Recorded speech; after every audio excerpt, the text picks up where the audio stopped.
Good morning, sir. Lieutenant Holden. Oh, what are you doing here at this time of the morning? Well, I'm sorry to wake you up, sir, but I think... Come in, man. It's a bit too chilly to be talking in doorways. Now then, what did you say brought you here? Well, I'm afraid this is an emergency, Colonel. Lieutenant, if this is an emergency, get to the point right away. Yes, sir. We found that they've launched another rocket, and... Now, come on, Holden. During the past 15 years, they've launched several thousand rockets. Did you wake me up at 3 o'clock in the morning to let me know they've launched another one? No, sir, not exactly. The reason I woke you up is because... Well, this particular rocket is heading straight toward us.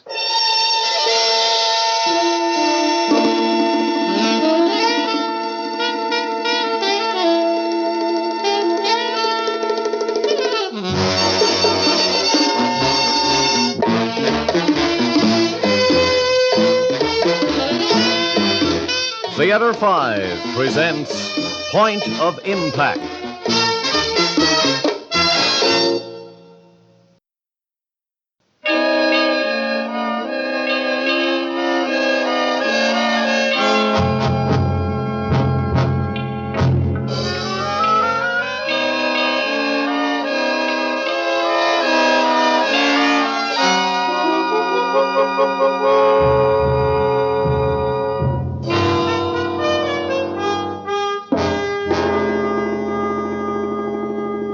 Lieutenant, are you sure you haven't made a mistake somewhere? Yes, sir, I am. Now, all our calculations show the rocket is headed straight toward us. And unless something alters its course, it'll probably hit within a radius of 5 to 10 miles from the base. All right. I assume you have a car waiting? Yes, sir. Jim, what's happened? You wait for me in the car, Lieutenant. I'll be out in a couple of minutes. Jim, what's going on? Nothing important, really. Go back to bed, dear. There's nothing to worry about. But who was that? Who was who? Now, Jim, please, who was that you were talking to? Oh, Lieutenant Holden. You must remember him. You met him at the Watsons a couple of Jim, times. stop this nonsense. What did he want? Nothing. Then where are you going? To base operations. I have to check something. There seems to be a little problem, and Lieutenant Holden... What sort of problem? Oh, it's nothing important. I told you. It's just that these young kids, they just get their gold bars and What they... sort of problem? Kathy, I already told you. Nothing important. Colonel, you're not talking to your 5-year-old son now. He might be easier to convince that the commanding officer of an air defense base is awakened at 3 a.m, not by phone, but by a personal visit, for no reason. Kathy, go back to sleep. Of course he had a reason for waking me up, but there is no cause for alarm. Lieutenant Holden is a bright young man, but he's also inexperienced, and he knows it. He could not afford to take a chance. He thinks we've got a problem on our hands, and rather than face it alone, he came to see me. I'm going to base operations to see what's going on, and I'll be back in half an hour.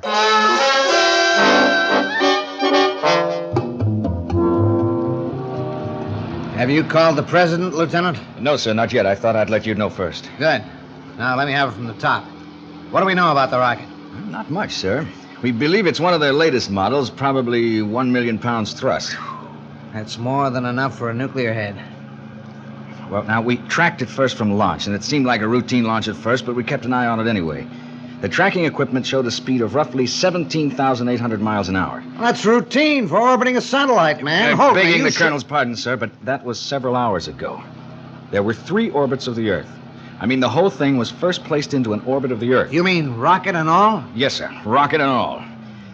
Now, the whole thing orbited 3 times, and then something happened which we can't explain so far. The rocket left the orbit, changed course, and began heading straight toward us. Then it's a manned spaceship. Well, no, sir. We're sure of that. The radio tracking equipment reports no conversation. Now, we did track intense radioactivity at launch and just before the rocket changed course, however. Well, if this is meant to be a surprise attack, they would observe complete radio silence. Once the men got their orders, there wouldn't be any need for communications. We thought of that, sir. And we fed the radio data into a computer, but it showed no speech pattern. It's definitely not a manned spaceship. And a change of course was accomplished by radio command. What's the present speed of the rocket? Well, that's another strange thing, sir. As soon as it left the orbit, the speed decreased to slightly less than 8,000 miles an hour. Then it increased again to over 8,000. Now, right now, it's close to 12,000 miles an hour. Doesn't leave us much time, does it? No, sir. If our calculations are correct, we'll be hit in just about 32 minutes from now.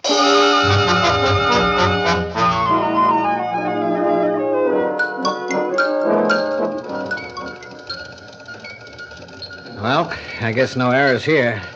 This particular bird is headed toward us. They've finally done it. But why? Why in the blazes now? And with no provocation? Why would they want to do a thing like that? Base operations, Colonel Brooks. Good morning, sir. This is Sergeant Davis. Mrs. Brooks is right outside to see the colonel. May I send Yeah, I'll be right out. Kathy, how often have I told Jim, you... stop not- it. Do you hear? Just stop it. I know. You told me never to disturb you here. And why did you? Because something is terribly wrong, and I know it. And you know it. And because I want to know what's wrong. Okay. You're right. Something is terribly wrong. Where's the boy? Outside in the car, sleeping. Oh, good. Now, Kathy, as soon as I'm through talking, I want you to get into the car. Is the tank full?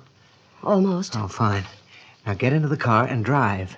And as soon as you hit the highway, push the gas pedal all the way down to the floor and don't take it off until you run out of gas. It sounds frightening. It was meant to be. Kathy, in less than half an hour, we're going to be hit by a rocket which we believe carries a nuclear warhead. Now, first we thought it might be a routine satellite launch or some deep space probe, but now we know better. The rocket is heading straight toward us. It'll hit within a couple of miles from here, and from what we know about the gentleman who launched it, we can assume that what it carries in its head is not a message of friendship. What we know about the gentleman who launched that rocket. What do we know about them? What are you talking It's about? a simple question. What do we know about them? All we know is they can launch rockets, possibly reach another planet. But what do we know about them? Do we know how they think and feel? Oh, Kathy, what are you asking me for? You know we don't have answers to any of those questions.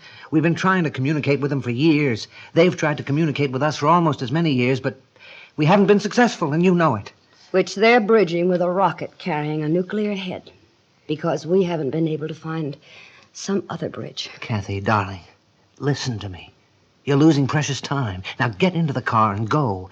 In half an hour, you should be far enough away to save yourself and the boy. But can't you do something about it? Don't you have something to stop it? No. All we can do is track it down and wait. But surely there must be something. Kathy, listen to me. Every minute counts. Get going.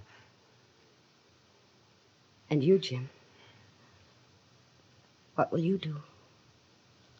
Pray, baby. Just pray.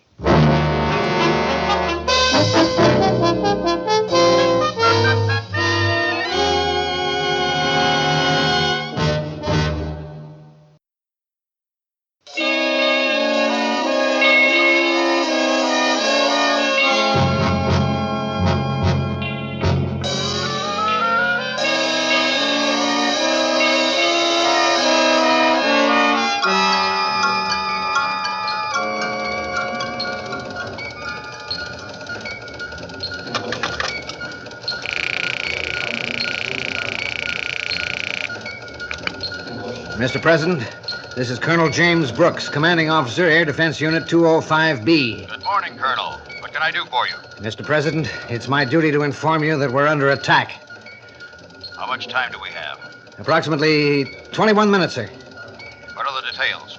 A rocket, which we have every reason to believe carries a nuclear head, is presently heading toward us.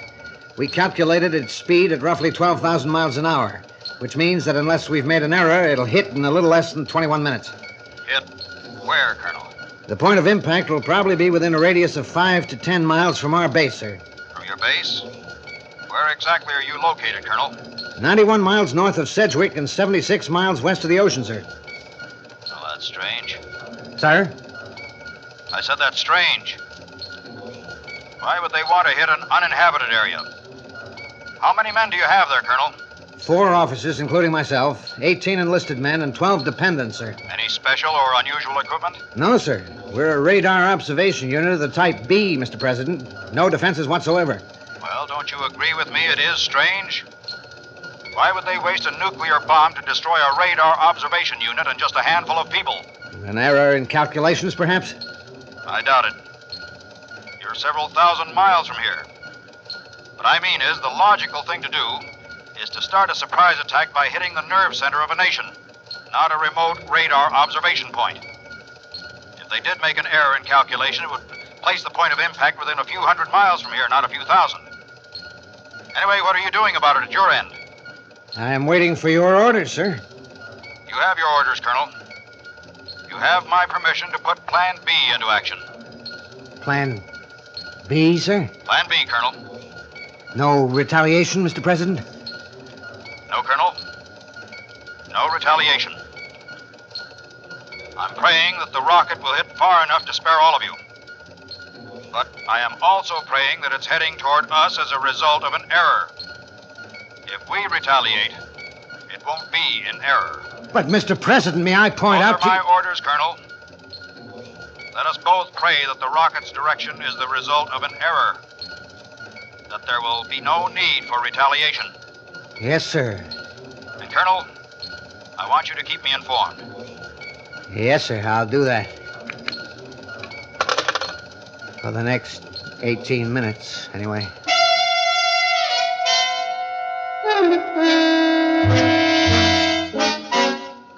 Holden. Yes, sir.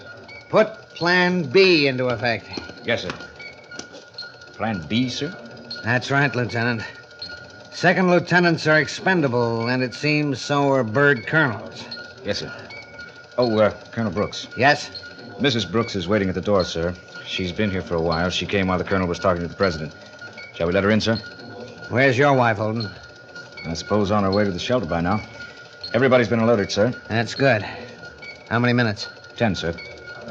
9 minutes and 40 seconds, actually. About Mrs. Brooks, sir. I'll go out and see her. Let me know at T-5, Holden.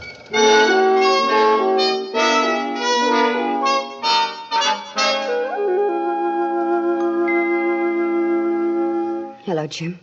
Kathy. Why? It'll sound terribly corny, I know, but I just couldn't go. Not that I didn't try, mind you. I drove as far as the bridge, but then I saw the base lights in the rearview mirror, and somehow I knew I had to come back. You never really listened to me, did you? Oh, Jim, does that really matter now? Jim, are we going to die? I don't know.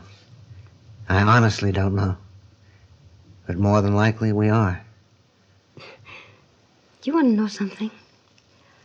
All my life I was terrified at the mere thought of death, but right now I'm not scared in the least. Well, I am. No, don't misunderstand me. Not for myself, but for you and the boy. For all these kids. I love you, Colonel Brooks. I love you because I believe you're the most wonderful person alive. Colonel, T-5, sir. Oh, thank you, Holden. I'll be right in. Kathy, go back to the boy. Where is he, anyway? In the shelter with Mrs. Watson and her boys. You go ahead and join them. And, Kathy, just one more thing. I love you, too.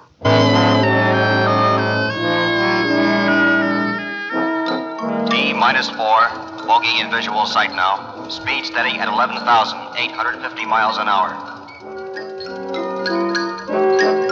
T-3. Bogey continuing on a collision course. Speed unchanged.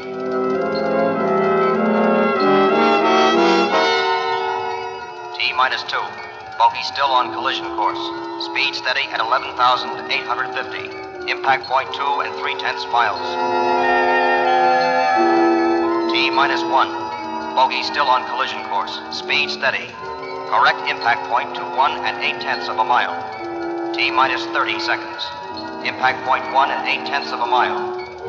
T-10, 9, 8, 7, 6, 5, 4, 3, 2, 1.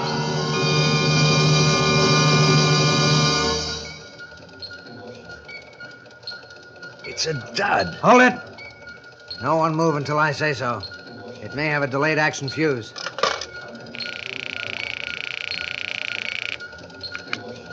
Mr. President, this is Colonel Brooks. You're alive. Any casualties? No, sir, it seems to be a dud. Either that or it's equipped with a delayed action fuse. Delayed action. Sounds unlikely. Just a moment, Colonel. The Secretary of Defense is with me. Maybe he can throw some light on the subject. Colonel, the Secretary tells me there's no information that any of their nuclear heads are equipped with delayed action fuses. Then it's a dud, sir. It hit less than 2 miles from the base. I'm heading right for the point of impact, and I'll report to you as soon as I'm back.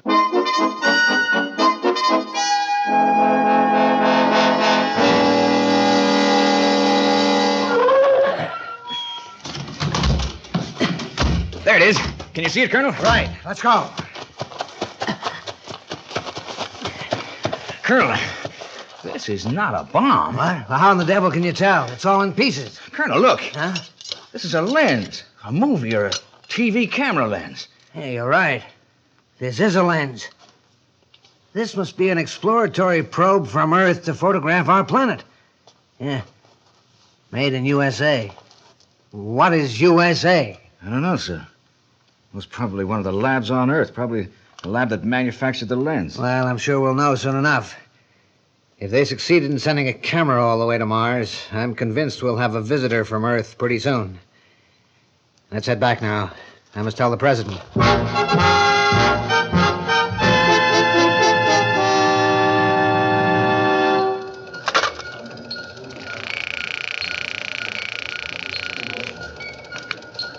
Mr. President, this is Colonel Brooks again. Yes, Colonel.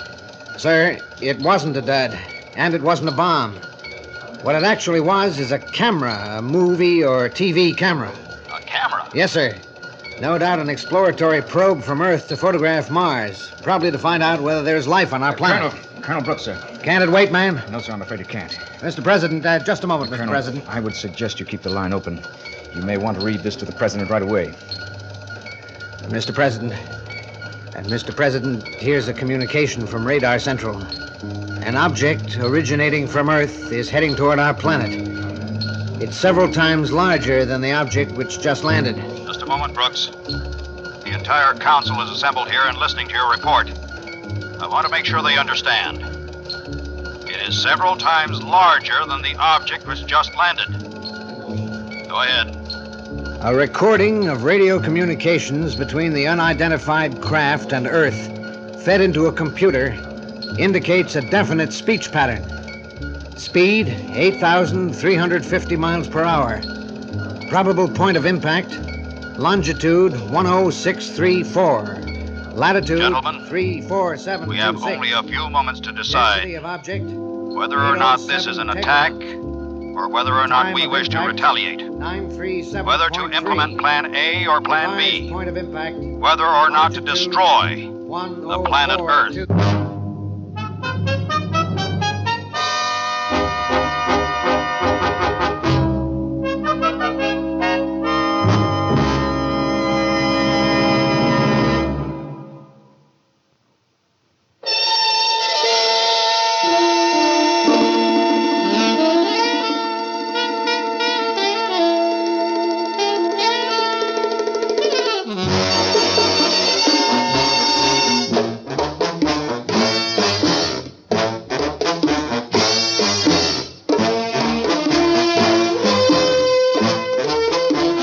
Theater 5 has presented Point of Impact, written by Michael A. Hanu, produced and directed by Warren Somerville.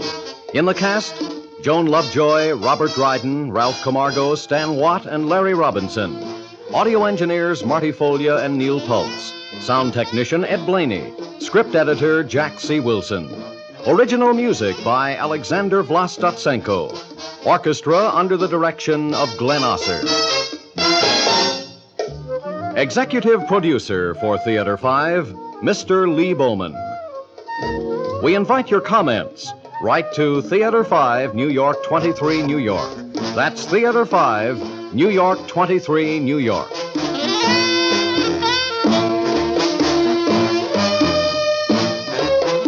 This is Fred Foy speaking.